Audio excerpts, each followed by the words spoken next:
is the alt season idea still in play, or would you discredit that in general?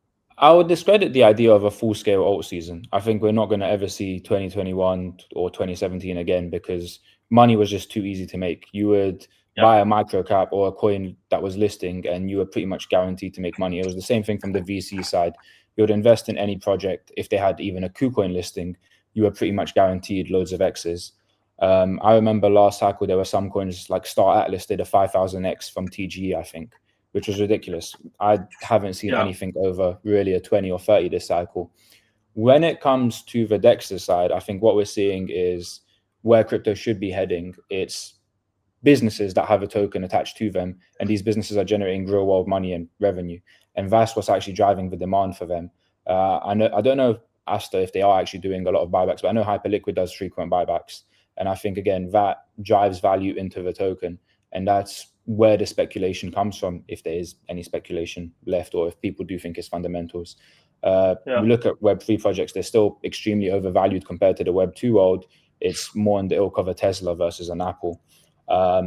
And one thing I will say is with institutions getting involved, I do, again, see certain niches having like runs, but not across the board. I think Ethereum, whilst a lot of people clowned it, including myself, when it was a stable coin in essence, ultimately having spoken to a lot of these institutional players and like some companies with like specifically that have like more than $10 billion in AUM, they pretty much said, other than Bitcoin, the only thing they're interested in is Ethereum because it's what has withstood the test of time the longest.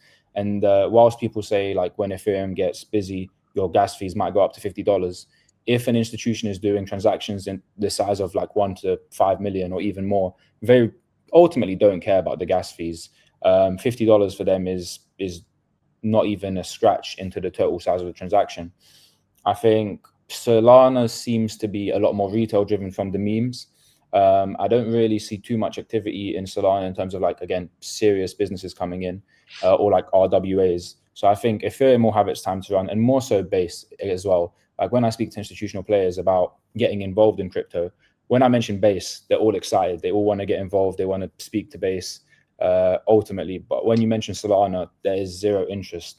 So I think what we'll see is like projects that have real revenue will have their time and cycles. And then also I do think Ethereum projects will have a little bit of a run, and more so Base as more institutions get involved. Yeah, I mean, institutions getting involved in Bitcoin makes sense, right? Like, if let's say it's a store of value or something, or like that makes sense. But as Ethereum and any other altcoin is designed to be used, like what is really the value of institutions getting into like Ethereum, for example? I sometimes compare it to, let's say if AWS credits are on the blockchain, so it's kind of like a token, right? Back in the days, if AWS is only being used by 1,000 people, or let's say there's not too much adoption yet, but every institution starts to buy. There's so many people that hold AWS tokens, but no one is using it yet. And I feel like that's a little bit what is happening at the moment, even on Ethereum, where there's 15 billion of daily volume on Ethereum, but there's only $1 million in gas fees being paid, which means that the real utility volume is significantly lower and is less than 1%, less than 10 basis points. Like, why do you think it's still important that institutions get into assets like Ethereum or Solana? Solana, not so much. Again, I think Ethereum is ultimately the main value prop of blockchain and crypto for institutions. I think is the fact that there are smart contracts. It allows them to automate far more than an AI agent would. You look at Biddle or Build, however you want to pronounce it, from BlackRock, and it's all about smart contract utilization, automating transactions. And yes, they've made their own sort of system for it. But I think when it comes to RWAs, assets on chain, I do think we are moving more to that world. And I don't think this is what people expected a year ago in terms of like you'd have loads of utility coins attached to these RWAs. I think it just means more assets are moving on chain. And ultimately, when you look at how are these assets secured, you do need to have a chain that will secure them. And I think, again, Ethereum is the one that's withstood the test of time for these parties and these institutions. And the other thing is with the ETFs now, I believe, I didn't fact check this, but I did see some tweets and like stuff on LinkedIn that ETFs are now allowed to stake their Ethereum for yield. And for institutions, it's all about making money. And it's just the playbook of they can get these Ethereum ETFs, they can drive demand into them, they can stake that Ethereum and get even more yield for themselves and for the people who actually are purchasing these ETFs on their behalf. Yeah. Do you think then that everyone is making a bet on future like utility, or like that the chain will be significantly more used and they want to buy the asset before it gets really, really expensive? Or do you think it's just still a speculative play for these institutions? I think it's a mix of both. I think there's definitely a speculative nature. They've seen how well Bitcoin has performed since the ETFs were announced, since they've started heavily getting involved, and they want to repeat the playbook. But I do also think it is the idea, and I don't necessarily think it's going to be usage, because let's say you do put property on chain or gold on chain or whatever it may be. I don't think we're going to see ridiculous trading volume. I don't think it's going to be a situation which increases the amount of gas fees being made. I think more so it's just a easier system to use, especially with smart contracts for these institutions.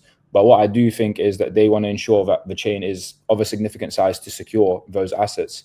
If there's $5 trillion worth of assets on chain on Ethereum, but the market cap of Ethereum is 100 billion, it doesn't make sense to have these assets on Ethereum, because you need to ensure that the chain is secure, but there are no attacks. Who knows, you might get North Korea might magic up 100 billion and somehow mess with Ethereum again. I'm not saying, I'm not like a dev, I don't know exactly how that's possible, but just the general notion that the chain needs to be worth more than the assets on it, I think, is how these institutions view it. Yeah. One other thing is the whole DEX war, so to say, with Hyperliquid, Aster, and stuff. We had DYDX before. Why do you think Hyperliquid won from DYDX and kind of came up so quickly? I think ultimately it was taking care of its community. Well, first of all, there was no VC sell pressure, I believe. I think they were, self-funded.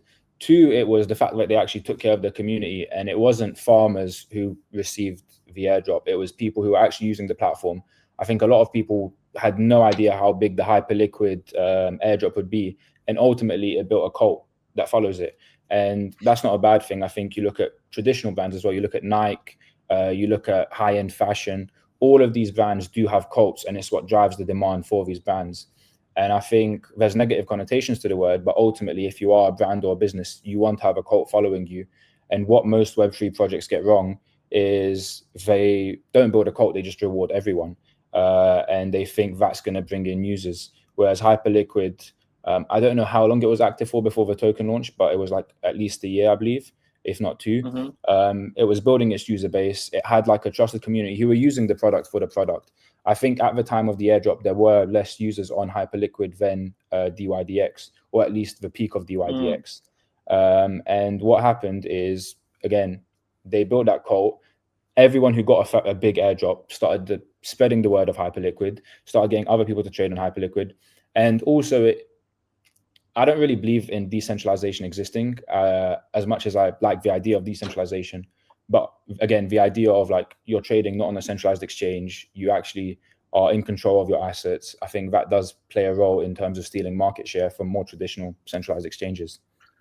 Yeah, I think so too. I think it's also the ease of use, right? Like without the whole KYC stuff, you can just connect your wallet and that's it. But I also think it's more like an optics, because like I bet 99.9% trust that it's fully decentralized, while they don't know what's actually happening in the background, and they don't do any background checks to see if it's really decentralized or not. Yeah, I mean, even if you just look at what happened, I forgot which project it was.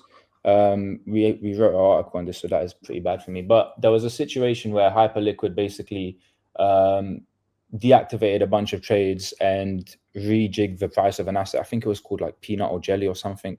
And it completely proved that Hyperliquid was centralized in a sense, really. Yeah, and I think they lost capital in that trade as well. That's also where you see when you look at the Hyperliquid vault, there's I think a $4 million P&L drop, which was earned back later, but I think it was in that period where they had to stop any activity from traders to get burned themselves. Yeah, that's crazy. So perception is reality in most cases, not just in business. People will perceive things how they want to, and if you can shape the perception of your business or in life of yourself, it will go a long way, and that's what Hyperliquid has done very well.